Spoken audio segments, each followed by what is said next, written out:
Hello guys, welcome back to our YouTube channel sister JT vlogs. మా channel చూసినట్టయితే first subscribe చేసుకోండి.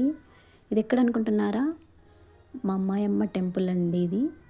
ఇది వచ్చేసి మంగళపల్లిలో ఉంటుంది. చాలా బాగుంటుందండి. మీరు కూడా ఒకసారి వెళ్ళి చూడండి.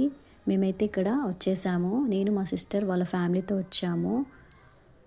2 ఫ్యామిలీస్ చాలా బాగా ఎంజాయ్ చేసాము. లోపలైతే చాలా బాగుందండి. ఇది బయట, ఇక్కడ లోపల వెళ్ళగానే ఇలా ఉంటుంది. సరౌండింగ్ మొత్తం ప్లేస్ అయితే చాలా బాగుంది. ఇక్కడ స్వాములు కూడా ఇక్కడ ఉంటున్నారు. ఇక్కడ లోపలండి, ఇది చాలా బాగుంది. మా సిస్టర్ నేనైతే ఫస్ట్ దర్శనం చేసుకున్నామండి. ఇది నవగ్రహాలు. ఇక్కడ దర్శనం అయిపోయాక లోపలికి వెళ్ళేసి అమ్మవారి దగ్గరికి అయితే వెళ్ళిపోయాము. అమ్మవారిని చూడగానే 2 కళ్ళు సరిపోలేదండి. చాలా బాగుంది అమ్మవారు. అమ్మవారిని అలా చూస్తూ ఉంటే గూస్ బంప్స్ అయితే వచ్చాయి.